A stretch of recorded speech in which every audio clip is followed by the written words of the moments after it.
So this is the second bike we're going to talk about.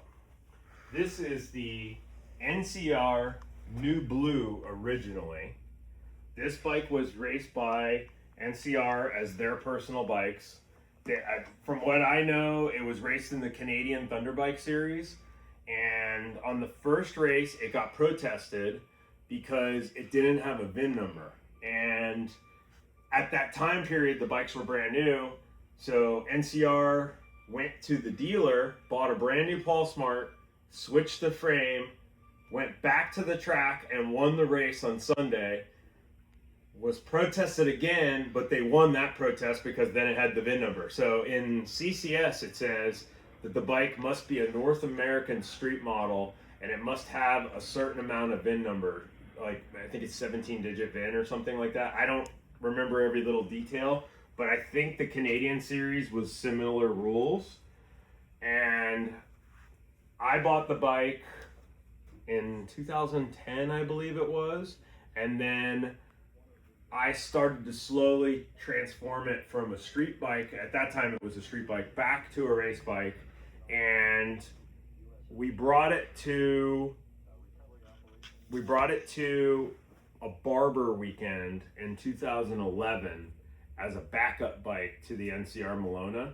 And when we did that, first thing that we did when we got there was go in the museum, and there was one right in the door, right when you walk in. And I was like, oh man, I don't want to have a bike that there's two of them here. And then I went to the pits and there was two more. And then a few minutes later, there was another one riding around at the hotel. I don't know if that was one of the ones from the pits, but there was at least 3 or 4 of these at Barber that year for the Vintage Festival. And so I decided to make it the new black. So I repainted it so it's all black and gold. It kind of mimics the old style bevel drive bikes. Me personally, I love the blue, but it's hard to argue with black and gold. It just goes together. It's like peanut butter and jelly. And you know, this bike hasn't been raced in a few years. It was the last bike I ever raced. But this is what we did. We spent years developing the engine on this bike with different little tricks along the way. And anywhere that we thought that we could get one more horsepower, we tried it. A lot of times we went backwards. But we did that for years and years and years until finally we're at 142 horsepower. I'm trying to remember the exact number. 305 pounds.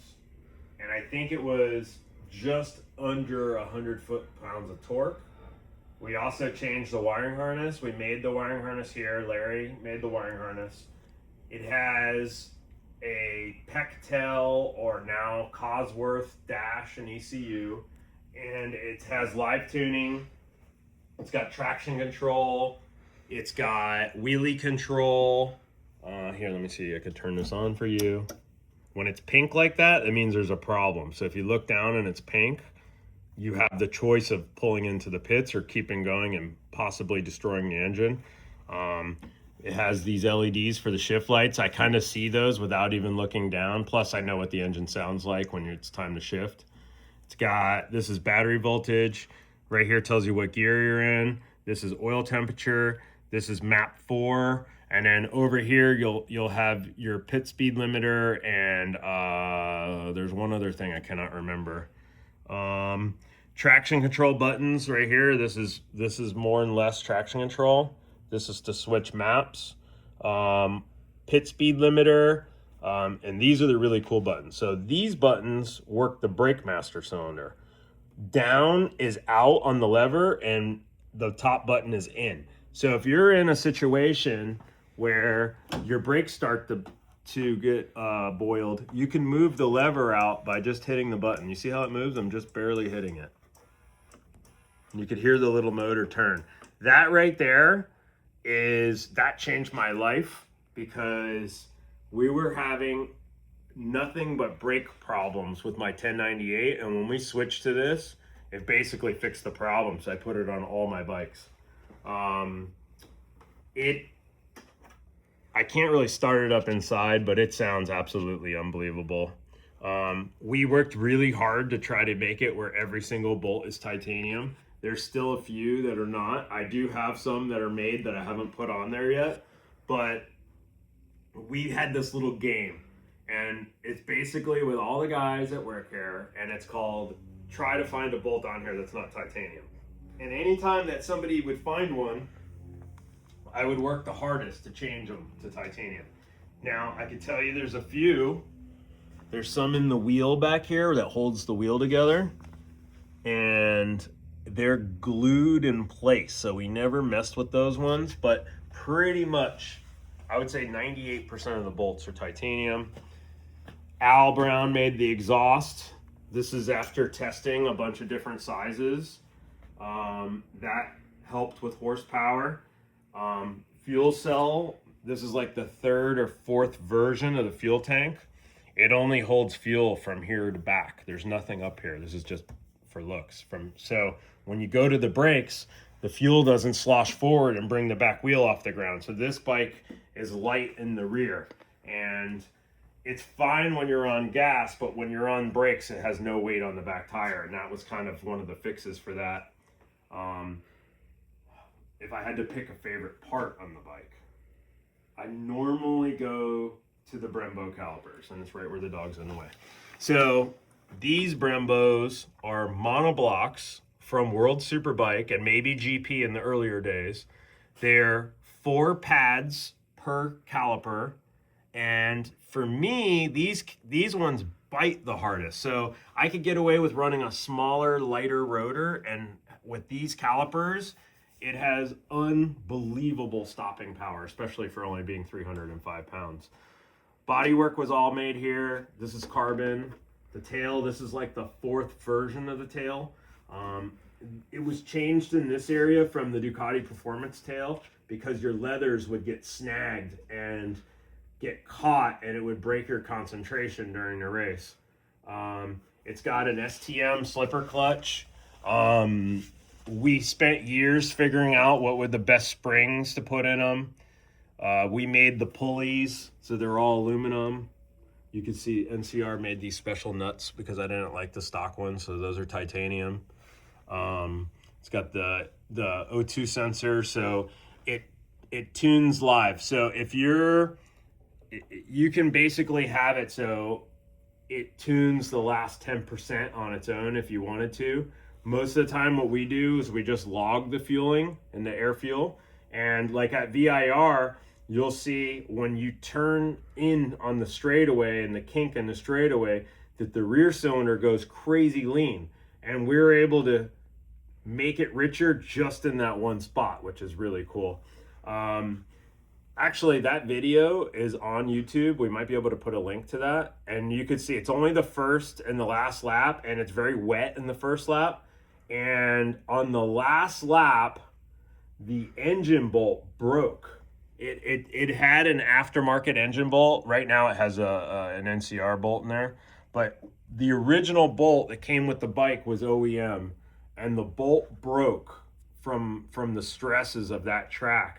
And what was happening on the other side, on the shifter side, the bolt came way out here, and you couldn't shift the bike, and it was wiggling like insanely bad. But I still won the race. There's a very good, the camera's facing backwards, and there's a very good touch from 2 of the other riders right behind me in the video. It's pretty cool. You should check that video out. But yeah, I mean, this is, it's a really, really cool bike. You see this rear brake is from Faraci.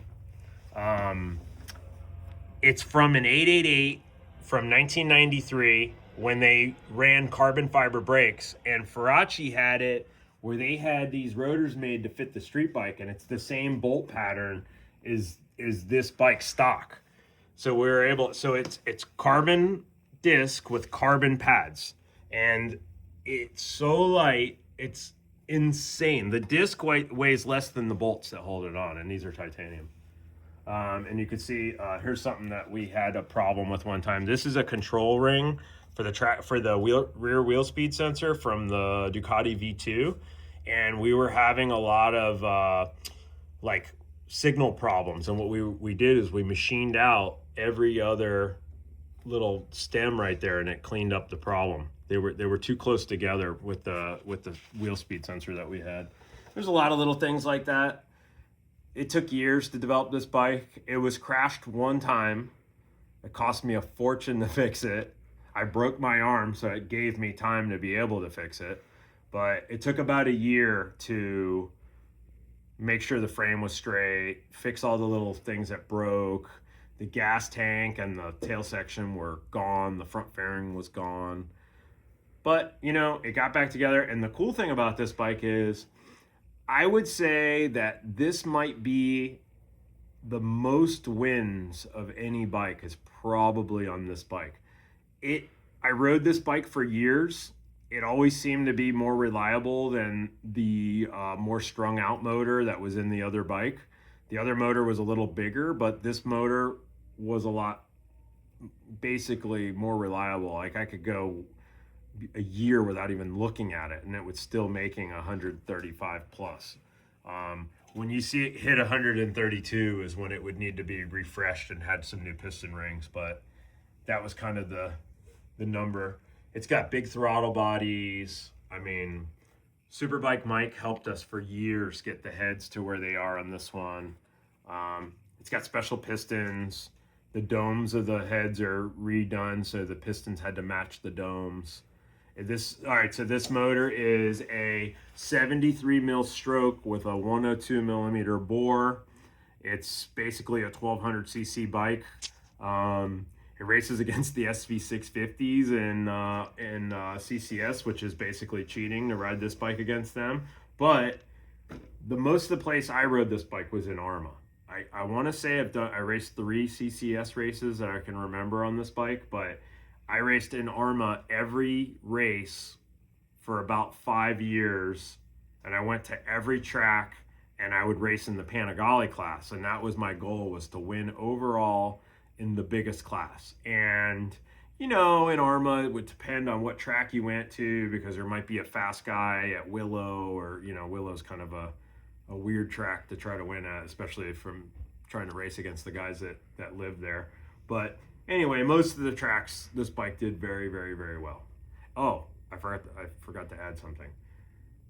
I would say that my nemesis, or I don't know if that's the right word, but my friend Nate Kern basically kept me honest on this thing for years. He was also racing ARMA. He was racing on a BMW 9T that he says is stock. We'll see about that one day.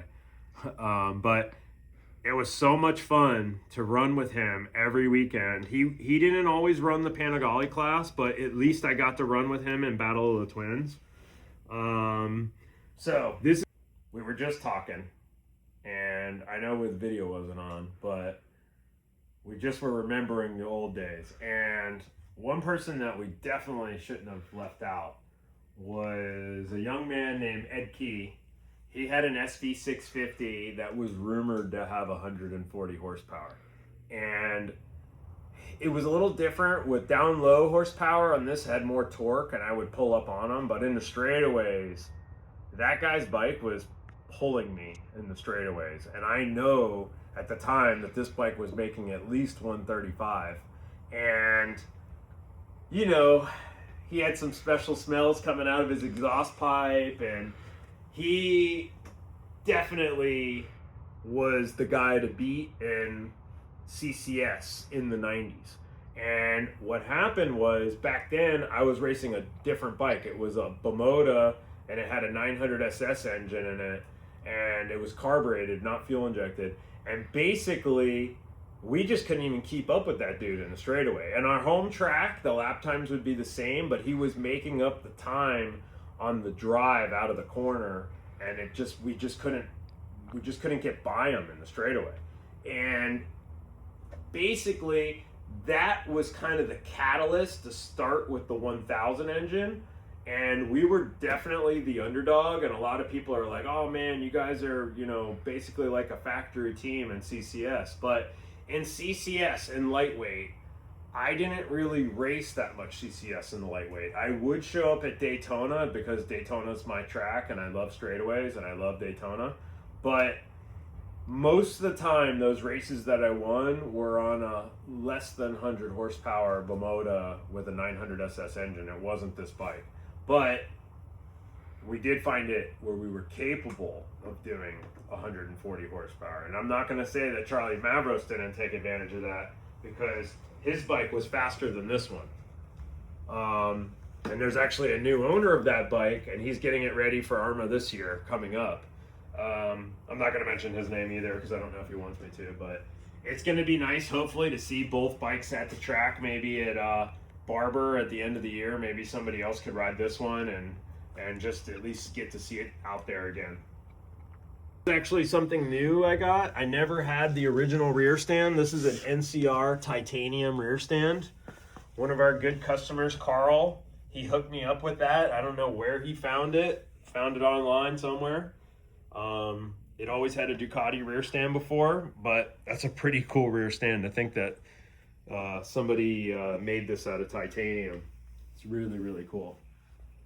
And I think that's about it, but I think you guys should check out that other video so you can see the difference on the first lap and the horsepower, even in the rain, or not rain, but in the wet track. So I think that's about it. Happy Friday from Moto Corse.